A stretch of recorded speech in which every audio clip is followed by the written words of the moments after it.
So we made it to Broome. Well, what do you do for 3 or 4 weeks when in Broome? Well, I suppose you can go to the beach each day. You can watch the tide come in. And here's a view when the tide is out. Very exciting stuff. And in between, the beach is quite hard, so you can go for long walks along the beach. You can walk forever, basically. And then you can have a little bit of a swim. And every afternoon, it's a must to go down to that beach and, of course, watch the sunset. There's always a sailing boat sailing across the path of the sun. They manage that every day, which is quite amazing. Some of the sunsets are quite spectacular, I suppose, especially when there's, a cyclone or something or bad weather in the vicinity. But when the tide is out, you can walk along the shallows and you see some amazing stuff in the little rock pools. This fellow here I met, I didn't want to stir him up. He did see me and tried to give me a bit of a drink, but they don't seem so phased, they don't rush away, and I see he's got a little mate here too. Now his little mate has changed colour. I'm wondering why the other fellow hasn't. Maybe he's just not frightened of me at all. I find it quite amazing. And then on a really low tide you can go and check out some dinosaur footprints right at Cable Beach. Are they real or are they false? I don't know. I tend to believe it though because, the Bible told me so.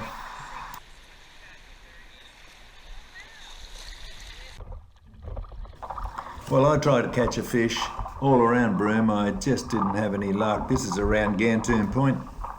Quite a nice beach though. You can go down there and paddle out and paddle around the point. Looks quite impressive. You can actually paddle in there and have a look at some more dinosaur footprints if you really like that sort of thing. This little fellow and his mates, they live right in the Caravan park. They can scare you at night when you go into the toilet. Quite harmless, I believe.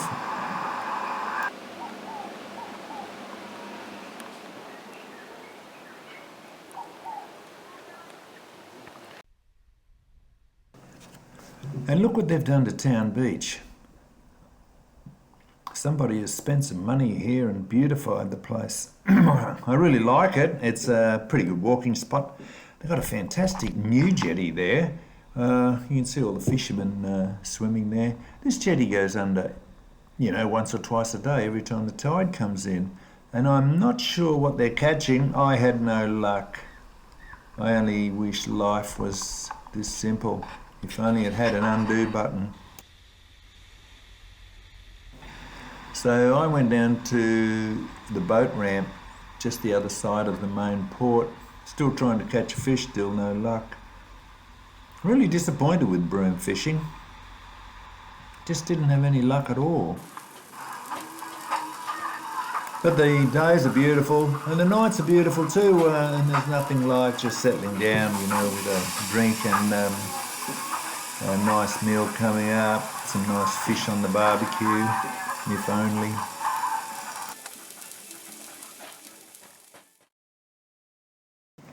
We went out and visited the Wiley Creek Pearl Farm. Pretty specky, nice lunch there, nice coffees, you can walk around there and have a look. There's some fish to be caught off the banks there, or you can take a little tour in the little boat here and go and find some crocodiles. Now, unfortunately, no swimming in this area. That's a big no-no.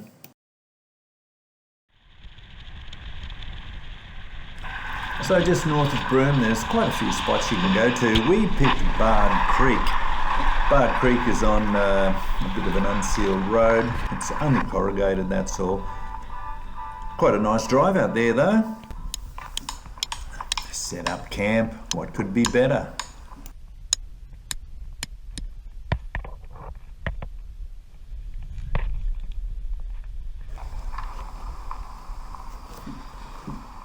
So there you go, camping right on the beach. Very pleasant indeed, especially when there's no wind you know, the tide is sort of in or out, it doesn't matter. There's a massive tide here.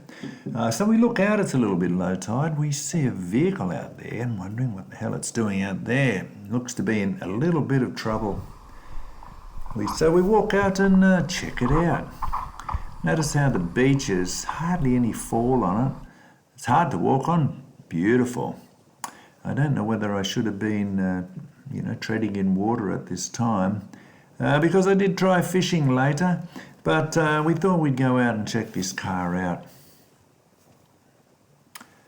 How it got there, I'd love to know, but probably someone just having a bit of fun.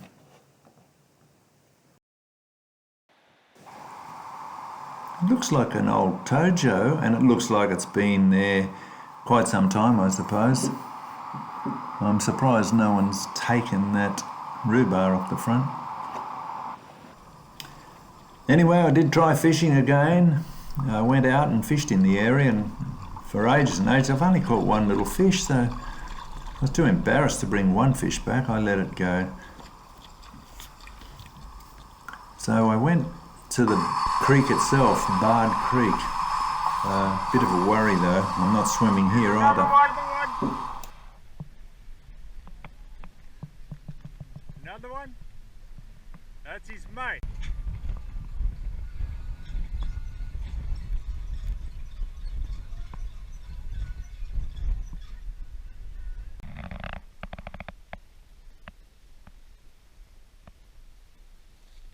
So the next day, and again a beautiful morning, and we thought, well, we'd better pack up and get back to Broome. And then the wind came up, so it was a good choice really, because the little tent really isn't designed for wind. So after 3 weeks in Broome, checking out those sunsets, Bard Creek and a few other places, we decided to head off to Derby.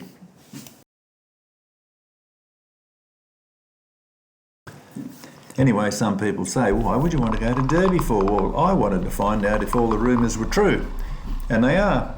Anyway, Windjana Gorge was our next trip. Had a beautiful trip out there, and we had a guide and everything, and it's quite an amazing place. I can imagine lots of people living here years ago, because there's stacks of fresh water. The one thing humans need is water, and there's lots of it here. Plenty of food as well.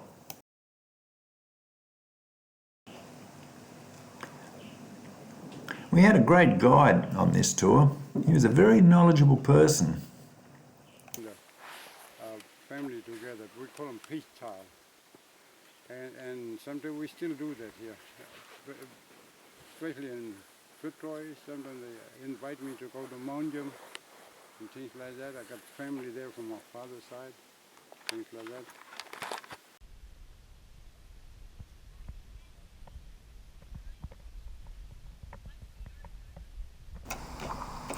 Yes, plenty of fresh water here, and at times when it rains the water does rise up. It can become quite dangerous.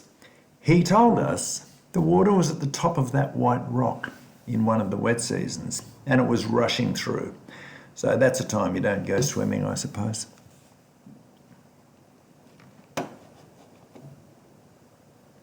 And there's lots of these little fellows sunning themselves, the laziest animals on earth.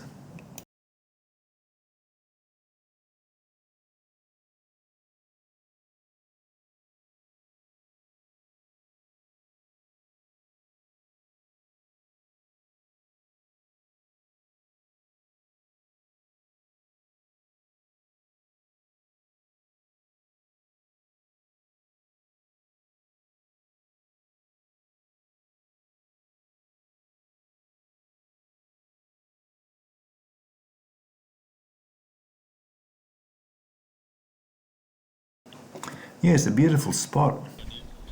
Windjana Gorge. And then a little way further along the little Gibb River Road, we have Tunnel Creek. This is quite an amazing spot, and I'm glad our guide took us through here.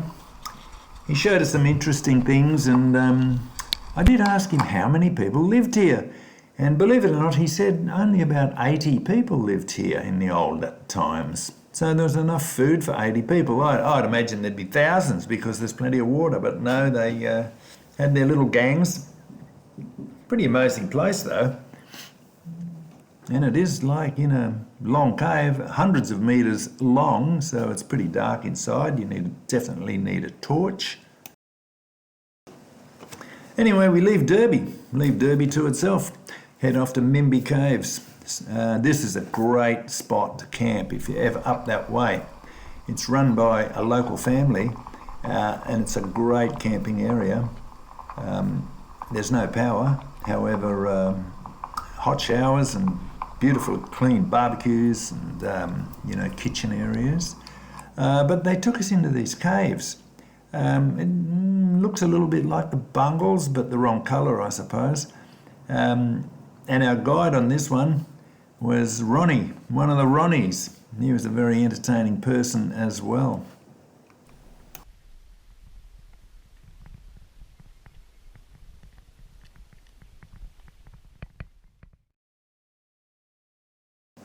Well, after we left Mimby Caves, we went a little bit further north to Spring Creek. This is where we left our caravan to drive into the Bungles. Now, we were lucky here because someone had told us the road had just been graded and it's not too bad. And indeed, it wasn't too bad. There was probably half a dozen quite shallow water crossings, really nothing to be worried about. But surprising to us, the road wasn't rough at all because we were told it can be very rough. However, it was well worth it. We spent the whole day in there and really enjoyed it.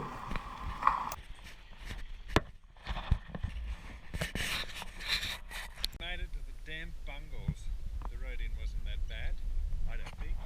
And fair bit of dust though, so we'll cough that up for a week. But honestly, yeah, honestly, how good is this, eh? If I can catch a few of the Bungles with this little zoom around, it'd be so good. When the sun is on them, they really come to fruition. Bloody beautiful colours. And there's a bit of water around, so certainly there was tribes living here. We'll wander on. Oh, it's awesome stuff. Yeah, they're just different from Mimby Caves. They're just round. Could be.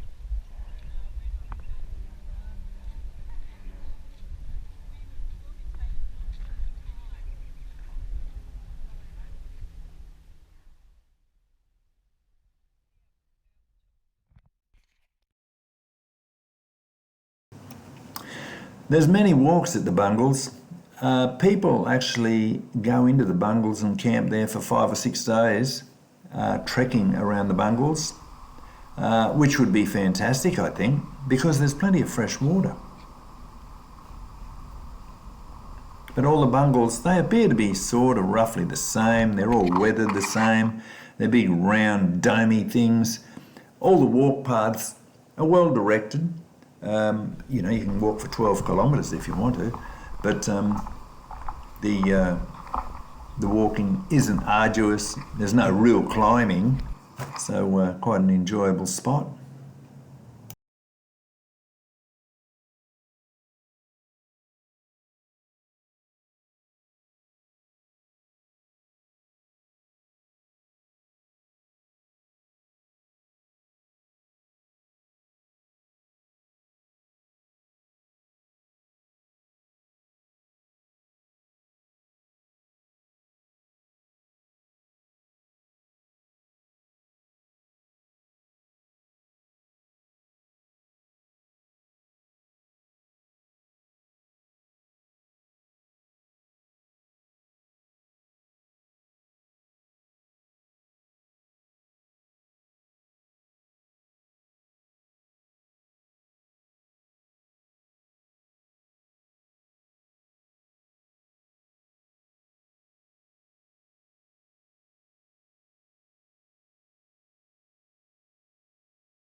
So I did ask, where does all this sand come from? It's beautiful white sand. Now, I was told it gets blown in from the Tanami Desert, which you can see from the helicopter, apparently.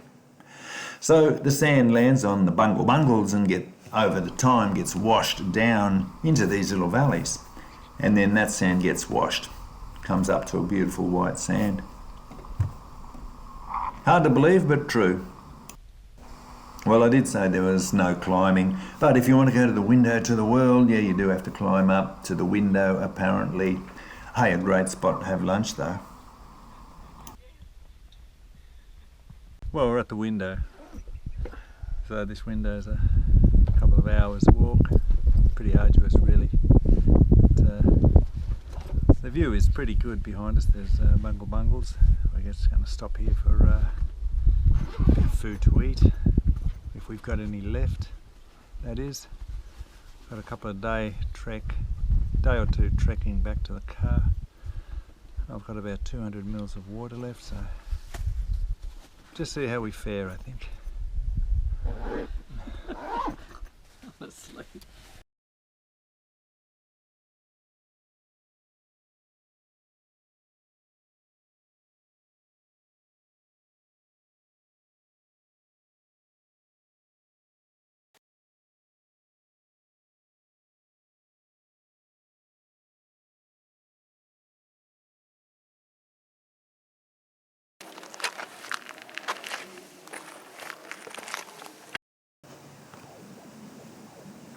This one's probably the most looked at in the Bungles, which is Cathedral Gorge.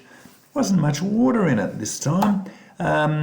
Plenty of white sand though, and plenty of people. But you can see the grandeur, and I can imagine like a little opera singer at the back there, casting her voice across the Bungles. How good would that be?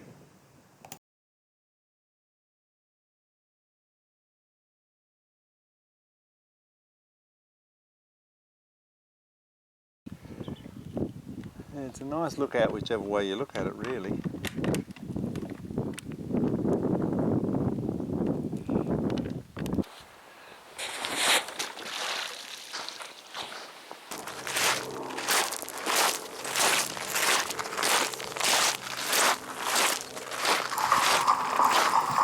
Here's another strange landscape, I suppose. This is full on rivers in the wet season. How good would that be?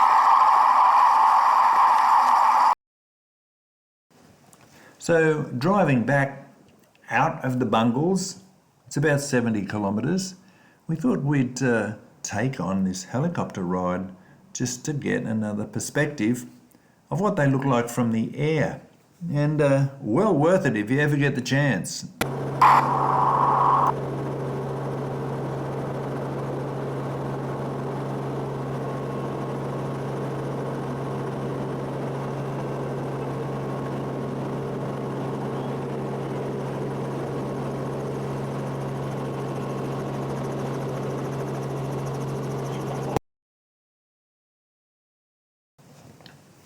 Yes, the Bungles. This is part of the Mabel Downs station, which have known about the Bungles forever, basically. They tell me it was made, 300 odd million years ago. Who knows, who cares? It's there. However, the station knew about it forever, and the old hands didn't really like it and never went in there because they didn't like the cattle going in there. Because as you can see, there's so many hidden pathways. It was hard to get the cattle out, so they hated the cattle getting in there, and they used to try and keep them away from the Bungles. Anyway, the deepest one, 300 and odd metres deep, and I'm not sure whether way off in the distance you can see the Tanami Desert where the sand blows in. The rain washes the sand down into the valleys, and of course that's where the white walking sand comes from.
So the Bungles always wanted to go there. Now we've done it. We've done it on land. We've done it in the helicopter.